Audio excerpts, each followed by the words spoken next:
This episode is brought to you by Netflix. So Netflix is basically Santa this year.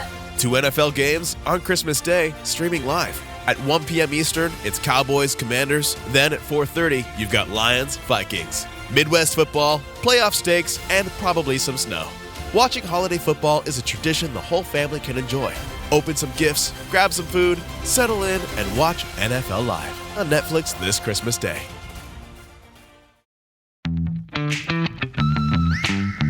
What if an appliance emergency didn't have to be? If your appliances suddenly decided they were done, don't stress. Best Buy has you covered with a wide variety of major appliances from trusted brands, in stock and available now. So you don't have to worry about laundry piling up, refilling the fridge, or that big dinner party you're hosting. Because Best Buy has the knowledge and expertise to get you the right appliance for your home. Learn more at bestbuy.com. Best Buy. Imagine that. Support for Ben Franklin's World comes from the Omohundro Institute of Early American History and Culture, proud citizens of vast early America, and the primary partners in the Georgian Papers program. The Georgian Papers program aims to digitize, interpret, and make available an extraordinarily rich collection of correspondence, maps, and royal household ledgers created by the Georgian kings of England and their families. This program is huge because it seeks to make available its approximately 350,000 items to the world. Digital access to this collection promises to really change our understanding of the Georgian period and of 18th and early 19th century North America. Now, as part of its contribution to this program, the Omohundro Institute is sending scholars to Windsor Castle, where they get to work alongside royal archivists as they seek to gain greater insight into these rich materials. Rick Atkinson, the author of the Liberation Trilogy and a Pulitzer Prize-winning journalist, is one of the scholars the Omohundro Institute helped send to Windsor Castle. Now, Rick remarked that he's worked in some exotic locations: Mogadishu, Mali, Baghdad, Kazakhstan. But none of these places has been more evocative than the Royal Archives based in the Round Tower at Windsor Castle. He also noted that working within the Georgian Papers gave him a new understanding of King George III. He said that the information contained in these papers makes the American stereotype of George as a tyrannical nincompoop quickly dissolve. Because it's within these papers that we get to see that George had all the worries and preoccupations of a devoted husband and father, and of a monarch who had to wrestle with the fretful issue of how to prepare his son, a prince, to become a king in a changing world. With the help of the Omohundro Institute, the royal archivists are digitizing the Georgian Papers, so soon you'll be able to delve into the world of Georgian Britain for yourself and read all about King George as a husband, father, and monarch. For more information about the Georgian Papers and the Omohundro Institute's support of it, visit benfranklinsworld.com/Georgian Papers. Welcome to Ben Franklin's World, a podcast about early American history with Liz Covart. The study of history is key to understanding who we are and how we can affect a better future. Ben Franklin's World will introduce you to historical people and events that have impacted and shaped our present-day world. And now, here's your host, Liz Covart. Hello, and welcome to episode 142 of Ben Franklin's World, the podcast dedicated to helping you learn more about how the people and events of our early American past have shaped the present-day world we live in. Many scholars and people with an interest in history think that the history of the American abolitionist movement begins just before the Civil War during the Antebellum period. But it didn't. The movement to end chattel slavery in America actually began long before the United States was even a nation. Manisha Sinha, the Draper Chair of American History at the University of Connecticut, has written a new award-winning book on the subject of American abolitionism. It's called The Slave's Cause, A History of Abolition. And in her book, Manisha has a whole lot to say about the early American origins of the abolition movement. So today, she's going to lead us through these early American origins, and in doing so, reveal the origins of the American abolition movement, how the Age of Revolutions contributed to the early abolition movement and gave it momentum, and how events like the Haitian Revolution and the Constitutional Convention of 1787 impacted the abolition movement. But first, are you ready to meet in Philadelphia next week? I'm excited about it. Be sure you send me an email or join the conversation in the Ben Franklin's World listener community on Facebook so that you get the most up-to-date information regarding our meetup. It looks like we're going to meet up on July 22nd at the Black Sheep Pub on South 17th Street at 4:30. But let me know.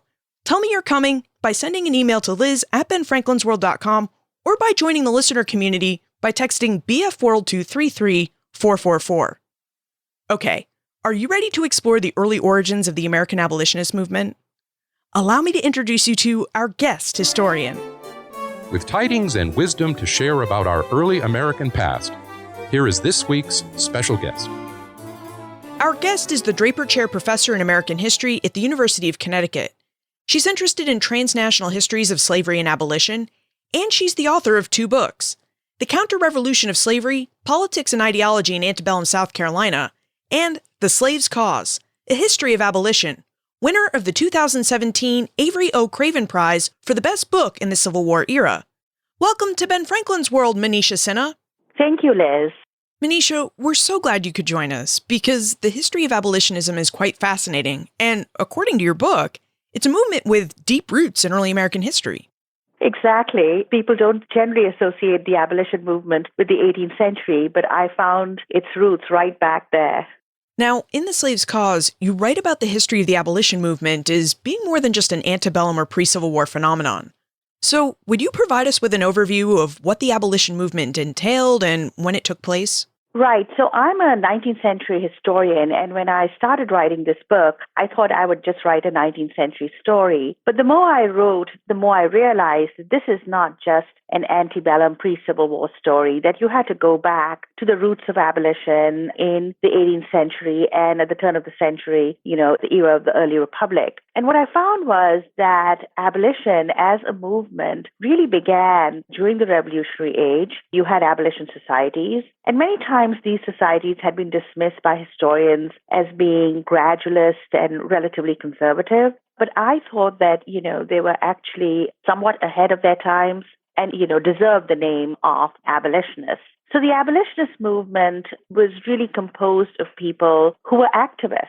They were people who formed societies and who agitated for an end to slavery. And what was intriguing about many of these abolitionists was that not only did they want an end to slavery, but unlike many of their peers who may have been anti-slavery, they also championed Black citizenship in the American Republic. So that kind of became my marker for whom to call an abolitionist and which society to call an abolitionist society.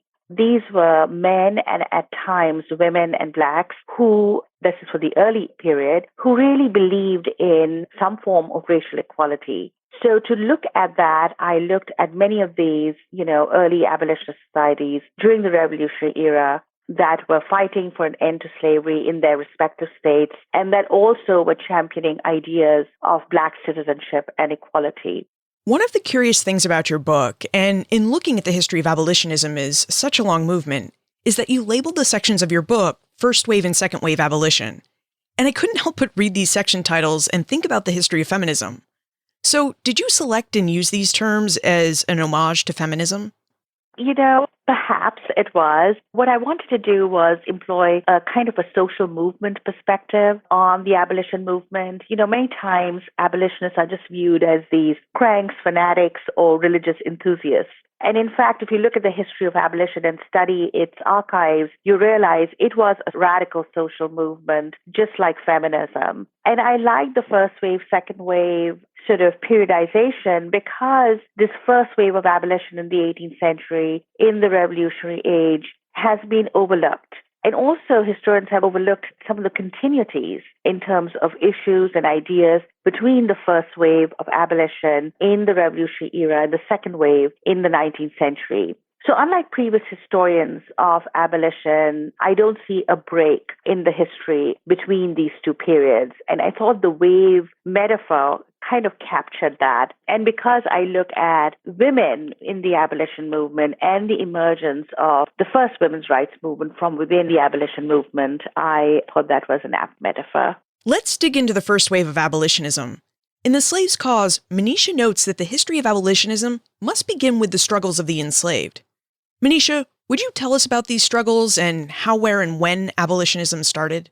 Yes, so when I started digging into the roots and the origins of the abolition movement, what I found was that besides some lone Quaker abolitionists, some lone Protestant dissenters who spoke out against slavery, also some early Catholic writers, actually, Jesuits and Dominicans, you could really see that instances of Black rebellion and resistance to slavery sort of went hand in hand, was kind of in tandem with these early protests.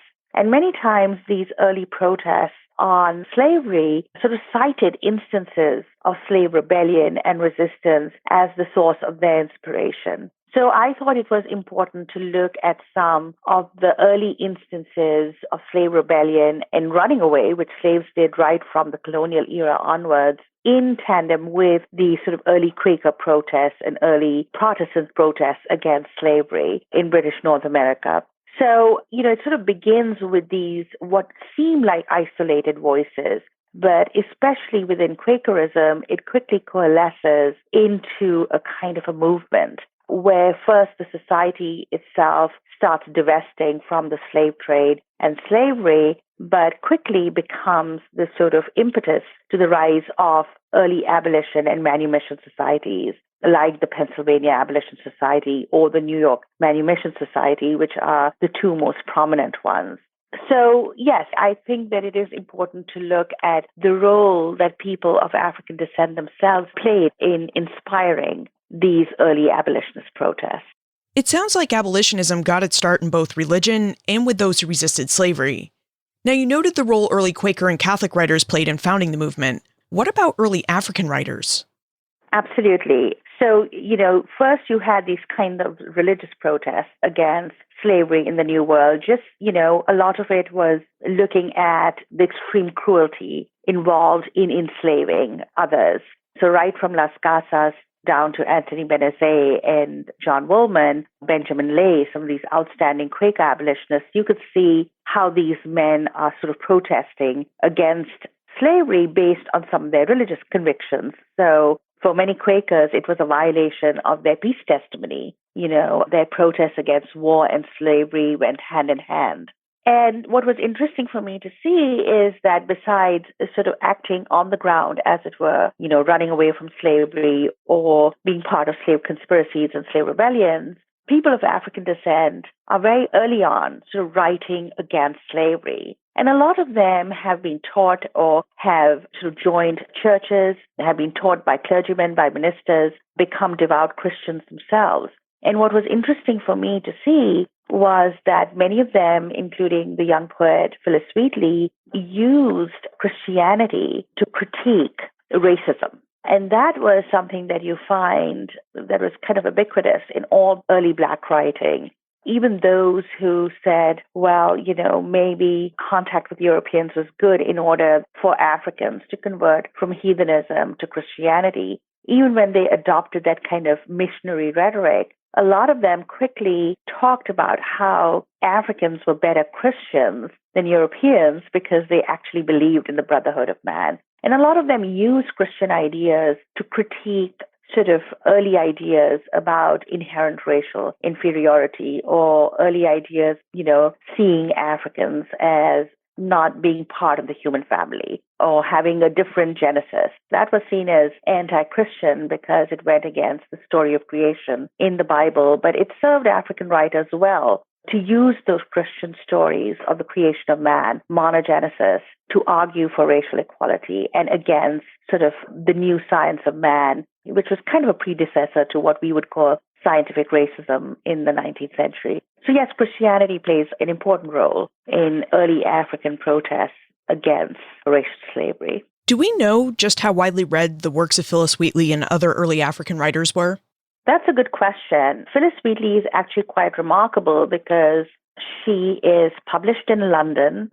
She gains the patronage of prominent British nobility. Her poems are widely read in the Atlantic world. She receives, sort of fan letters from prominent people. When she's in London, she meets Benjamin Franklin. She meets Granville Sharp. She meets important abolitionist figures, important revolutionary figures. And her poetry inspires British and American women to write against slavery, who refer to her the Afric Muse, the Black Phyllis, etc.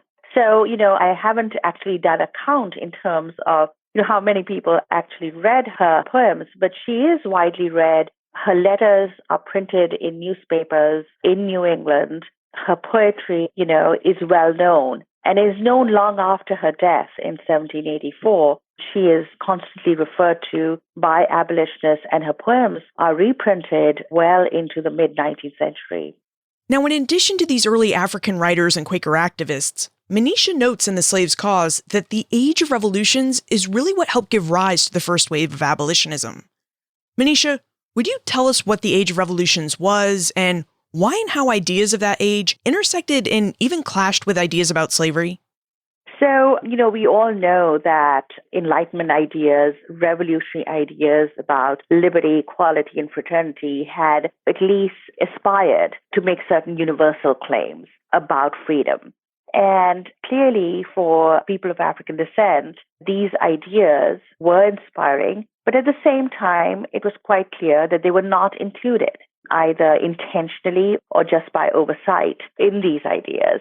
And to me, what was interesting was not simply the way it is commonly seen, to see these early Black writers as simply adopting these ideas unchanged, that there's some sort of contagion of liberty that spreads by itself, or that they simply appropriated these ideas and said, include us too. What I saw was a fairly critical look at revolutionary ideology. So in a way, they engage with those ideas and add to them. And it is not just Black abolitionists, but also white abolitionists. Abolitionists as a whole, if we see it as an interracial movement, they're not simply saying, include Black people too, or can you not see the paradox or the irony of fighting for liberty and yet holding others in slavery? They went much beyond that. They critiqued ideas of, quote, white liberty, of political slavery, and said, that we should really be paying attention to the most enormous evil in society, and that is chattel slavery. And for me, that was what was interesting. You can see that repeated in some of these abolitionist writings by prominent abolitionists of the day, including Benezet, other Quaker abolitionists like David Cooper, Samuel Hopkins, a Congregationalist minister who ministers to African Americans in Rhode Island, and among Black freedom petitioners and Blacks who are suing for their freedom. And you can see that kind of critical edge in their voice where they don't only want to adopt revolutionary ideas, but they want to expand its boundaries and sort of reimagine it. That was what was interesting for me. Did the founders also see this paradox of supporting chattel slavery while at the same time fighting for liberty and freedom from what they happen to call British tyranny? Absolutely, they did. Even the Southern founders like Jefferson, etc., could not help but notice that paradox, that contradiction, and it was brought to their attention. Now, of course, historians beginning with Edmund Morgan have argued that, in a way, especially the Virginians, could articulate a radical idea of white liberty precisely because they relied on Black chattel slavery. What I found was that either the idea that all the founding fathers were devoutly anti-slavery, that's a bit of a myth, or the other sort of extreme, which is that they were all racist and none of them were concerned about slavery, I think is also an overstatement. The truth lies somewhere in the middle. They were all aware of the contradictions, but what I did notice was a sectional divide. Many of the Northern founders, like John Jay, Alexander Hamilton, Benjamin Franklin, not only divested themselves of their own slaves, but lent the prestige of their names to their state abolition societies. Franklin dies as the president of the Pennsylvania Abolition Society. The Southern founders were far more reluctant to do that, whether it was political reasons or whether they realized that their own livelihood sort of depended on slavery. Most of them refused to sign abolitionist petitions or join abolitionist societies, even though leading Quakers like Robert Pleasance, Warner Mifflin, etc., tried to recruit them into the abolition movement. And out of the Southern founders, only one, Luther Martin, and he's a bit of an exception, joins the Maryland Abolition Society. Most of them don't. Many of them remain cool to abolitionism, and most of them don't free their own slaves. The one big exception, of course, is George Washington, who did free his slaves on his death. Whatever, limitations that act had, I could see that Black abolitionists in particular appreciated that. When Washington died, I found these eulogies on Washington by Black abolitionists, which were actually quite amazing. So they appreciated whatever actions the founders took against slavery. But as a whole, most of the Southern founders spoke against slavery in the abstract, but tended not to do much about it. And some of them, like Jefferson, espoused so many sort of racial ideas that it kind of undercut their anti-slavery sentiments. Now, one of the central points of Manisha's book, indeed one of its major contributions to the history of abolitionism, is how the slaves' cause uncovers the active participation of African Americans in the movement. Because historians often portray abolitionism as a movement led by white middle-class men and women. Manisha, would you tell us about the freedom petitions filed by African Americans during and just after the American Revolution, and how these petitions laid the foundation for Black abolitionism? Yes, most historians acknowledge Black participation in the abolition movement in the 19th century, but they do so sporadically and sometimes just fixated on certain individuals. For the 18th century, because many of these abolition and manumission societies were all white, even though they didn't contain any clause in their constitutions restricting Black membership, in fact, Blacks did not join these societies until much later. We know that the only restrictions they tended to have was against slaveholders joining their societies. So most historians assume that at least for the Revolutionary era, the 18th century, Blacks were not involved in the abolition movement. And I found that that was inaccurate. In fact, African Americans cooperated with and were very close to the leading abolitionists and abolition societies of that time. Early Black leaders, many of them literally a step away from slavery. Many of them had been enslaved themselves and then emerged as leaders of prominent Black churches, worked very much in concert with the early abolitionists. What also interested me was to see Black initiative in this early abolition movement. For instance, you mentioned the freedom petitioners. We know that African Americans in New England in particular petitioned for their freedom. We also know that many of them petitioned for their freedom in the South, in Virginia, before Virginia passes its act liberalizing manumission. Not only Quakers, but there are some African Americans petitioning the Virginia Assembly for their freedom. The most remarkable case, of course, was that of Massachusetts, where two African American slaves suing for their freedom led the Supreme Judicial Court of the Commonwealth of Massachusetts to pronounce that slavery was indeed abolished in Massachusetts in 1783. And it always amazed my students in Massachusetts when I told them that slavery was abolished in the state because, two ordinary people had sued for their freedom. So I think it is important to look at these early instances of Black initiative in pushing the process of emancipation in the North. Again, this has generally been seen as sort of a conservative, gradualist, state-led movement, but much of the initiative is coming from African Americans and early abolitionists. Did you happen to see any specific differences between early-stage Black abolitionism and early-stage white abolitionism in your research?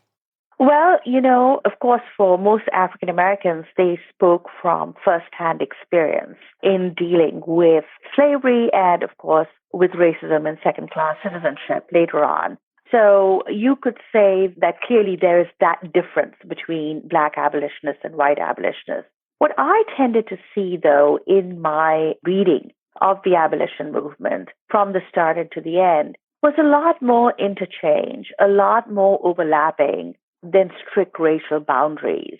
I think we have been ill-served by historians who tended to emphasize racial divides and racism within the abolition movement, mainly because that tended to discount the role of African Americans in influencing ideas, strategies, and tactics within the abolition movement. Of course, there are instances of racial paternalism, and it is interesting to see African American abolitionists immediately calling that out. But I tended to see a lot more cooperation and a lot more exchange of ideas than sort of rigid racial boundaries within the abolition movement. What the abolition movement struggles to do from this point onwards is to confront the sort of rigid racial boundaries constructed in broader society, in law, in politics, in social mores. And that's why it is seen as this radical and despised movement, because of the presence of African Americans and because of the way in which it challenges not only the existence of slavery, but also the existence of racism. Now, at the same time that Black abolitionism gets its start, just after the American Revolution, the Haitian Revolution erupts in the French colony of Saint-Domingue in 1791. That revolution was the largest and most successful slave rebellion in the Western Hemisphere, and it not only led to the abolition of slavery in Saint-Domingue or Haiti, it also led to the creation of the first Black national government. Manisha, would you tell us whether the Haitian Revolution had any impact on the American abolition movement? And if it did, how did it impact the movement and its participants? That's a great question. When we look at the Haitian Revolution, much of the reaction to it centers on pro-slavery and racist reactions to the Haitian Revolution and the effort by slaveholders to form kind of a cordon sanitaire around this one instance of a successful slave rebellion in world history, actually. And, what I was more interested in was looking at the abolitionist reaction to the Haitian Revolution. And what I found was that abolitionists, including white abolitionists, did not shy from praising the Haitian Revolution. And I found it was not just the French abolitionists who supported early on the call for granting citizenship to gentlemen of color, free Blacks in Haiti, but also in the end fighting against the slave trade and supporting the Haitian rebels. But also other abolitionists, British abolitionists like William Wilberforce and Thomas Clarkson, who wrote one of the first defenses of slave rebellion in Saint-Domingue. And in the United States, I found correspondence between the Pennsylvania Abolition Society and radical French abolitionists and Republicans in Haiti who supported the Haitian Revolution. Many, American abolitionists look at the Haitian Revolution, and despite the bloodbath and despite, Haiti's subsequent poverty and political instability, American abolitionists are always training an admiring lens on Haiti. And this was interesting for me to see. It was true not just to Black abolitionists who are very early on, praising the Haitian Revolution and evoking it as an example, but also amongst white abolitionists who are supposed to be pacifists, like Garrison.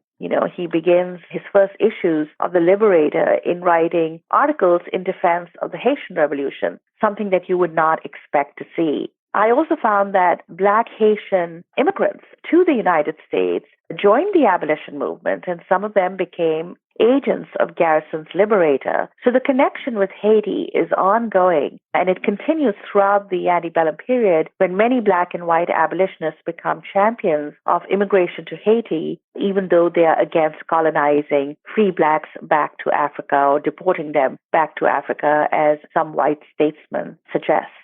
Wow. The Haitian Revolution really highlights just how much the abolition movement in general wasn't just an American movement, but an international movement. And it sounds like the international movements had large impacts on the American movement. Absolutely. What interested me was the cosmopolitanism of the American abolitionists. They're evoking Haiti. They're evoking the Latin American wars of independence that are taking place in the, aftermath of the Age of Revolutions.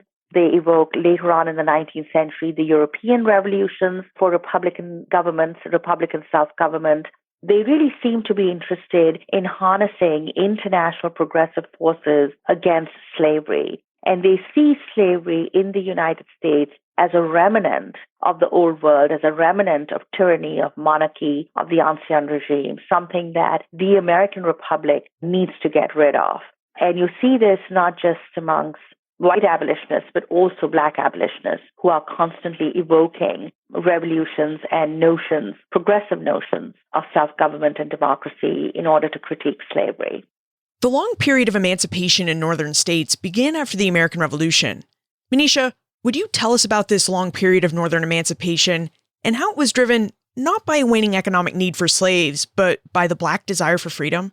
Yes, so the traditional narrative of gradual emancipation in the northern states after the American Revolution is that since the North was not heavily invested in slavery the way the southern plantation states were, it was relatively easy for them to simply get rid of slavery. And I found that not to be true. If you look at the process of what I call the long northern emancipation after the American Revolution and during it, what you see is a lot of resistance by northern slaveholders to emancipation. Indeed, the reason why emancipation in the northern states is so long and torturous and gradual is because of the effective resistance put up by northern slaveholders.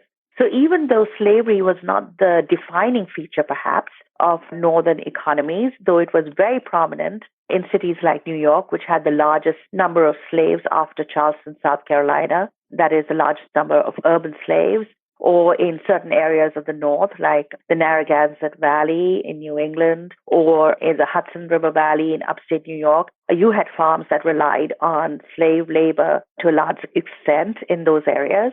But, the northern states still were not plantation societies. So clearly slavery was not central to them. But at the same time, northern slaveholders were opposed to emancipation. And many of them actually tried to evade northern emancipation by trying to illegally sell their slaves off down south. So there was a lot of resistance to emancipation. So that maybe the economic investment in the North in slavery was not as much as it was in the South. But it was enough to set up a lot of roadblocks to emancipation. It would take African Americans and abolitionist societies, this is what consumed their energies really in the early American Republic. They first pushed for emancipation laws. Then they try to make sure that they are implemented. Then they try to make sure that subsequent laws are passed to prevent illegal activity like kidnapping of northern blacks into slavery or the selling off of manumitted slaves into slavery. Sojourner Truth, for instance, in New York, she was a slave in New York, spent, a lot of time seeking assistance from anti-slavery lawyers to get her son back from Alabama. He was illegally sold into slavery after New York had abolished slavery. So this was her own personal sort of education into the abolition movement. And you can see this happening throughout the North. And that's why I argue in my book that if you really study the process of emancipation in the North, you have to look at Black initiative and you have to look at the ways in which abolitionists and Blacks had to ensure that these laws were implemented. I wonder if you would tell us just exactly how the North enacted and carried out its emancipation during its long period of emancipation. And I also wonder, since we've been talking about abolitionism, if there's a difference between emancipation and abolition. Yes. So, the abolition that the abolitionists advocated for was an end to slavery. Emancipation was a state-regulated process. In most cases, it was, the state legislature that passed these emancipation laws. And most of them are modeled after Pennsylvania's gradual emancipation law of 1780, which made sure that, that they would respect slaveholders' property rights because slaveholders were so prominent in many of these legislative assemblies.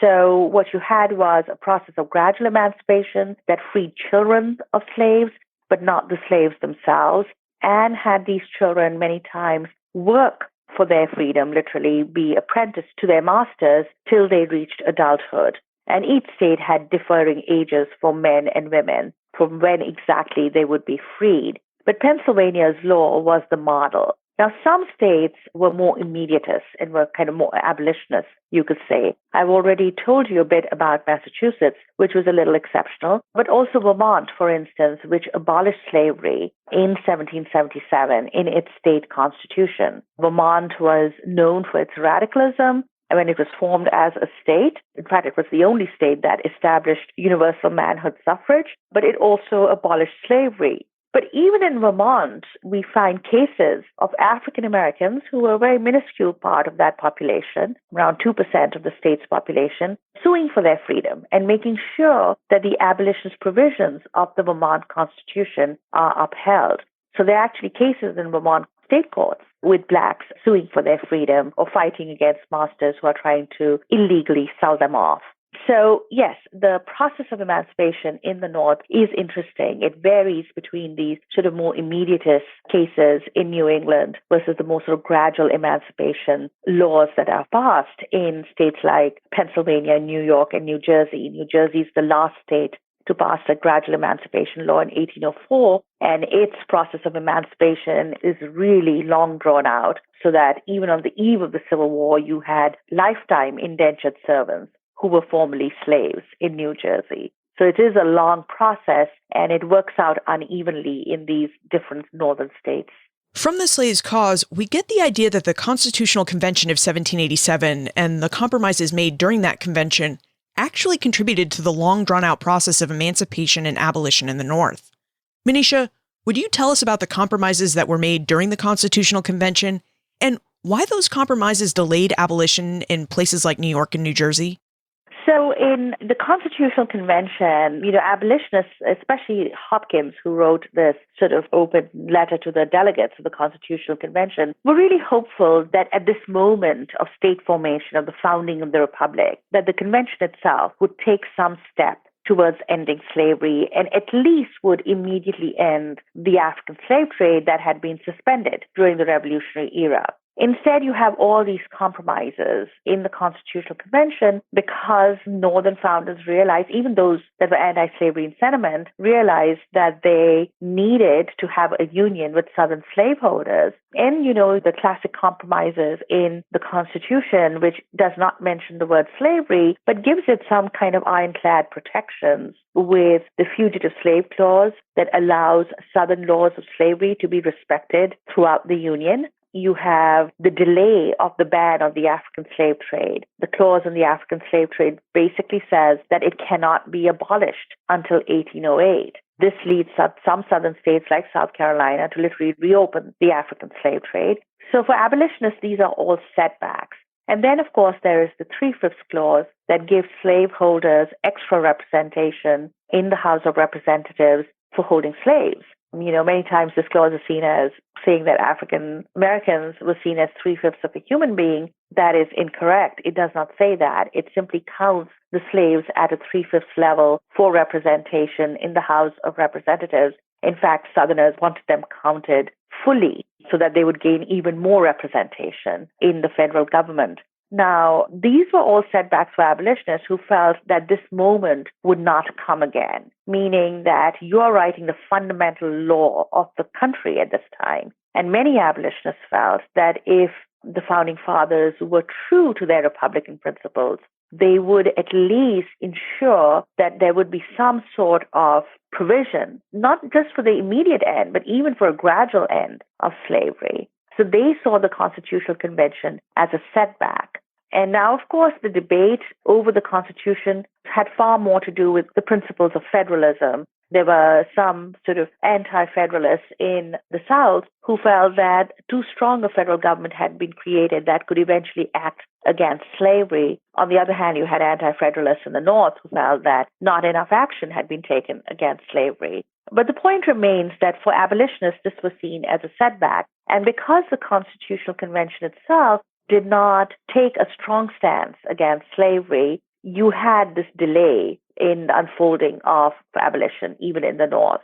In New York, of course, we know that, the delay was mainly because the initial abolition law proposed in New York not only ended slavery, but had, sort of excluded African Americans from voting and from government. And so it was really abolitionists who opposed that. So it is not until 1799 that you have an abolition law being passed. In New Jersey, you had a sort of east-west divide in New Jersey, where slaveholders very successfully in New Jersey managed to postpone abolition. And not only postpone abolition, but when the law is eventually passed, they try to whittle it down and they try to make sure that their interests are protected for a very long time. And this sort of explains New Jersey's very conservative politics on slavery and race, right down to the Civil War. It is the only northern state that does not give all its electoral votes to Abraham Lincoln on the eve of the war.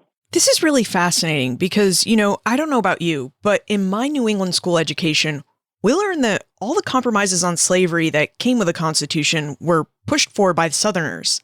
But you're saying that you found that it was really Northerners who pushed for these compromises.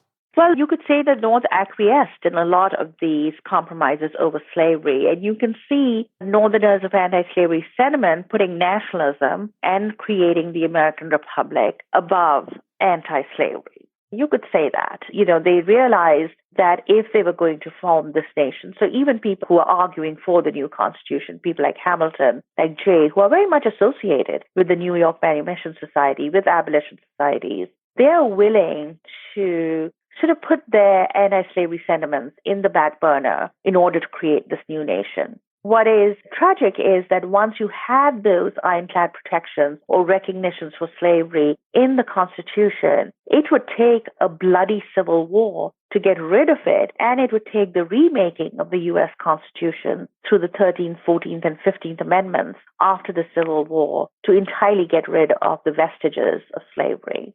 Now, something we may be wondering is if northern states abolished and eliminated slavery largely because of the Black desire for freedom, why weren't abolitionists able to mobilize and organize to push for the same outcome in southern states?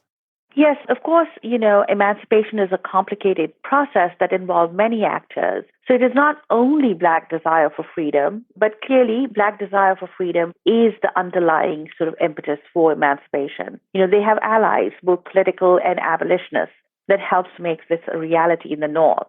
In the South, the Black desire for freedom is literally squelched. And you can see this. So I gave you the example of Virginia where, Blacks are petitioning there too. Now, what happens in Virginia is they liberalize manumission. But instead of sort of moving forward to abolition, they regress in sort of curtailing manumission by 1806 by requiring all Blacks who have been freed to leave the state, which would mean, they would have to leave their homes and their families at times. But also what happens is that because in the South, the political establishment never supports abolition. In the North, you could say that there are some prominent politicians, governors of states, prominent legislators who adopt abolition, or at least emancipation, as something that the state ought to move on. In the South, that never happens. And what they do is they discriminate against abolition and manumission societies, both legally and extra-legally, till it goes sort of underground. So in Virginia, for instance, if a person sued for their freedom, in the jury, you could have slaveholders, but members of abolition societies were prohibited because they were seen as special pleading. So it's ironic that slaveholders could be part of a jury that would judge, whether a person is eligible to sue for freedom or not, but not members of abolition societies. There's also, by the early 19th century, a lot of reaction against abolitionists and sort of prescription against abolition, both formal and informal. So the abolitionists that are left in these states are many times Blacks. In fact, I would argue the reason why many border state slaveholders, especially in the Upper South, like Maryland, Delaware, and Virginia, are interested in colonization, getting rid of free Blacks back to Africa, is because they see free Blacks as an abolitionist element in their own societies. They see the petitions coming from them. They see churches and schools being formed by free Blacks. And even those whites who sympathize with them are proscribed. So you can see abolitionist societies led by Southern Quakers, etc., being stamped out. You can see this happening in North Carolina. You have a migration. In fact, one historian has called these people migrants against slavery. You have many abolitionists, many free Blacks, sometimes slaves, moving out of these states at this time. The Quakers, they try their best, and many of them stick it on, sometimes right after the 1840s. But many Southern Quakers, entire families move out of the Upper South because their societies are sort of discriminated against, and they are discriminated against, and then they have to face state laws that criminalizes freeing of people. So yes, you can see that state repression rather than political help really ends the momentum for emancipation in the South. So yes, Black desire for freedom is important, but they needed to win over some important politicians, needed to have some access to the state and political power in order to implement emancipation. And this gives us a sense of why government is so important, why democracy is so important, why civil liberties is so important for abolitionists.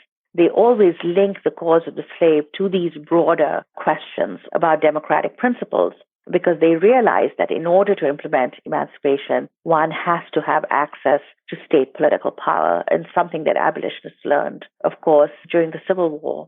Our discussion thus far has really centered on the first wave of abolitionism, or the early history of the movement, which doesn't even represent half of the history that Manisha writes about in The Slave's Cause. So Manisha, would you give us a brief overview of the second wave of abolitionism, and how this first wave paved the way for the second wave?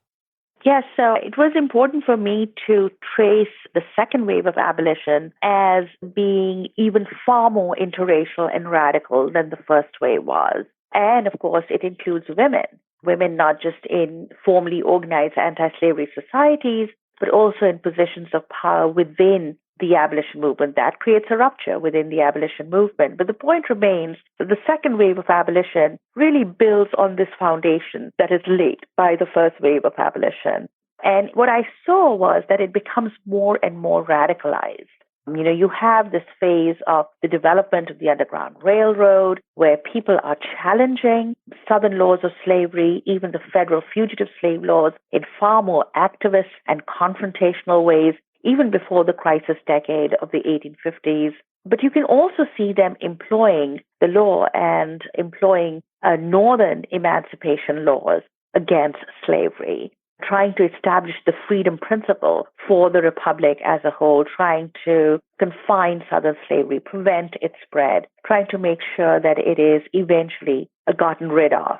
So the reaction to, the politics of slavery becomes, of course, far more severe, beginning with the Missouri crisis and ending over the fight in Kansas in the 1850s.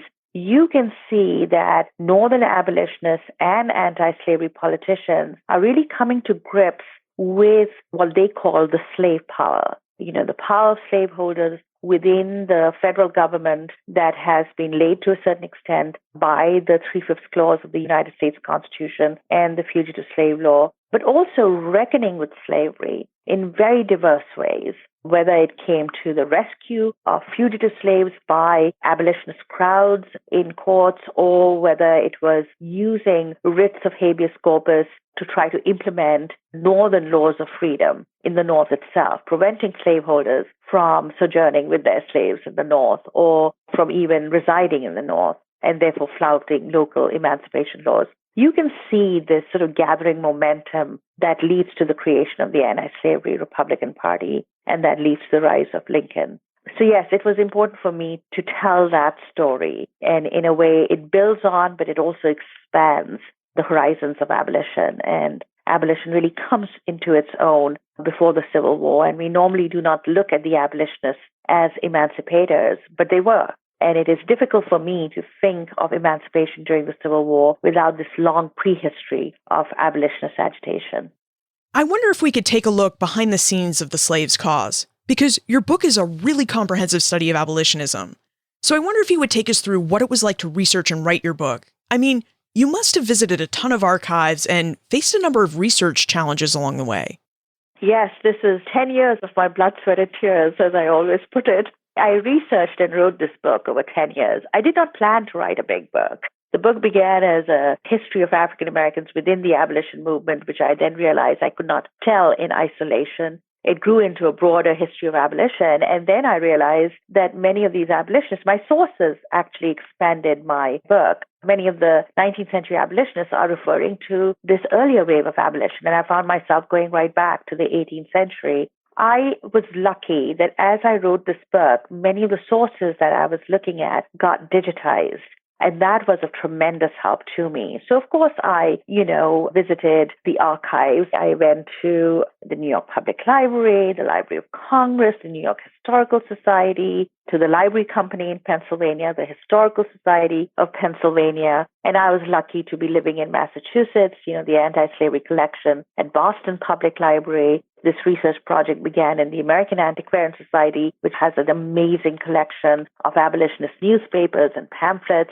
I was just lucky also that the Black abolitionist papers had been microfilmed. I read them in print, in microfilm, and when they got digitized, I read them digitally too. So I was lucky about that. The most important in terms of digitization was these huge collections like the Slavery, Anti-Slavery collection by Gage that basically digitized anything to do with slavery and anti-slavery, not just in the United States, but also in Britain. So that was of tremendous help to me, that I was able to utilize that. I had it on my fingertips, on my command, in my computer. I really appreciated all the work that people at Accessible Archives, etc., have done in digitizing our sources that has made research so much easier.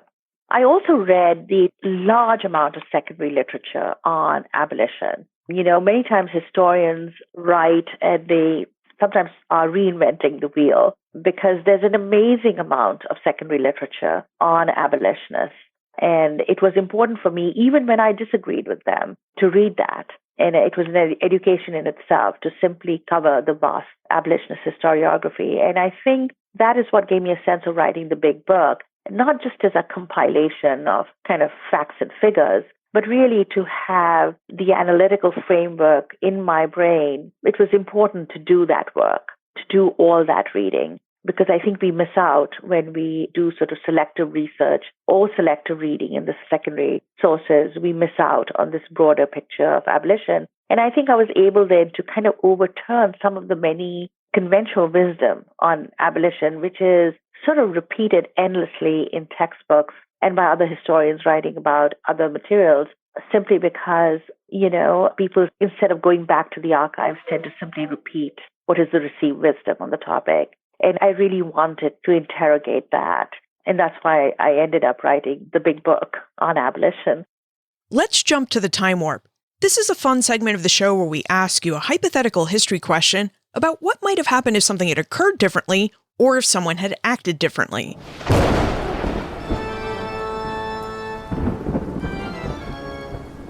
The time warp. Historians can't predict the future, but they can speculate about what might have been. In your opinion, what might have happened if African Americans had not had the ability to participate in the abolition movement? How would the absence of African American participation in abolitionism have altered the movement? That's a great counterfactual question. And, I think the movement would have been a lot more conservative if it would have even existed, if African Americans were not part of it. What made the abolition movement a radical social movement was its interracialism, was the fact that Black and white abolitionists could meet in a space that was simply not possible in early America otherwise. And I think the abolition movement would definitely not have emerged as this sort of radical interracial space. Maybe the abolition movement would not have emerged at all. I would argue that perhaps the favored anti-slavery movement would have been colonization. After all, that was predominantly an all-white movement. The American Colonization Society grew out of the religious reforms, the Second Great Awakening, the moral reforms of the day. It was a lot like the American Tract Society, the American Bible Society. And its plan was not racial equality. It was not to imagine an interracial democracy in the United States, but was to actually deport all free African Americans, albeit voluntarily, back to Africa to create a lily-white American republic. So maybe that would have been the predominant form of anti-slavery without the participation of African Americans. A weak anti-slavery colonization movement that would never have fought for Black citizenship, but would have implemented the program of colonization, which is something that Jefferson first spoke about, that prominent whites like Henry Clay, James Madison, James Monroe, after whom the capital of Liberia, the colony of the American Colonization Society in West Africa, was named. That would have been the dominant way of ending slavery, which I think would have been a tragedy for the United States. It was something that Abraham Lincoln, of course, grew out of. He was a colonizationist and eventually came to abolitionist ground in supporting Black citizenship during the Civil War. So, I think that's the way it would have gone. You spent 10 years researching and writing the slaves' cause. So what's next? What are you researching and writing about now, Manisha?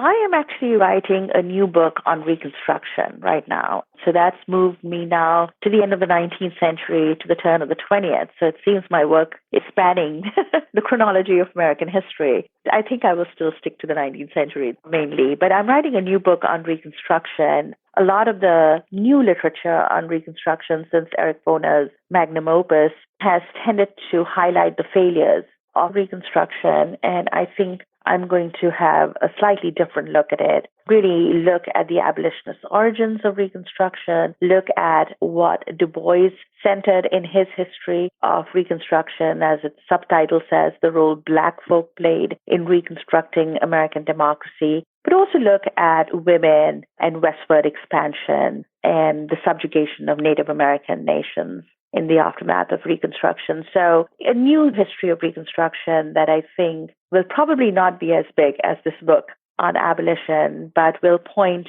to ways in which we can think of Reconstruction as really the political program that the abolitionists wanted to implement in this country. And why it was implemented briefly and how it was overthrown is going to be the story of the next book.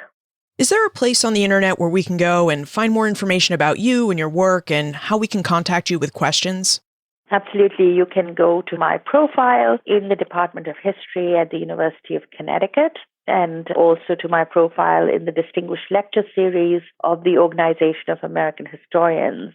I've been a bit of a Luddite with this, but at some point I hope to have a website running which might give readers and your audience to more direct access to a lot of my writing and my work. But that is yet to go up, but it is definitely on the agenda. Manisha Sinha, thank you for helping us explore and better understand the early stages of the abolition movement. Thank you so much for having me, Liz. Most histories of the American abolitionist movement begin their narratives just before the Civil War, but in doing so, they miss the important early American origins of the movement. As Manisha noted, the work of early American abolitionist societies does look conservative in comparison to the work of their antebellum counterparts. But within these first societies, there were bona fide abolitionists, men who advocated for the end of slavery in the United States and who championed citizenship and equality for African Americans. And it was these views and activities that made these societies quite radical in their own day. So radical, in fact, Southern states worked to stamp out these societies and pressured the men and women who supported them to move out of their states. Southern states wanted to squash all ideas that the practice of slavery would end and that the enslaved had rights to citizenship and freedom. Of course, as Manisha related, people in northern states weren't overly enthusiastic about the idea of getting rid of slavery either. Instead, they made compromises with the South at the Constitutional Convention, ensuring that the Constitution would protect slavery. And most northern states passed very gradual emancipation laws. So gradual that New Jersey didn't abolish slavery until 1846, and Connecticut held off until 1848. Plus, starting our search for understanding about the American abolition movement in the antebellum period also obscures the long and vital role African Americans played to push both the colonies and the United States to abolish slavery.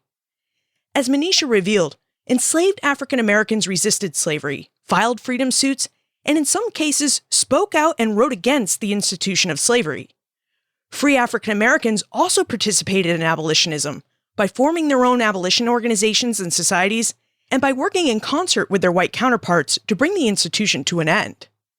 It's by looking at the early American origins of the abolition movement that we can best see the movement as it was, as a cosmopolitan movement where whites and blacks worked both separately and together to effect the end of slavery and to add blacks as citizens to the new republic.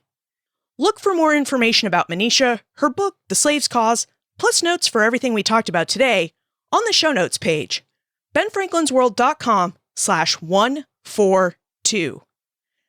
I'd like to take a moment to thank Holly White, a historian at the College of William & Mary, who provided production assistance for this episode.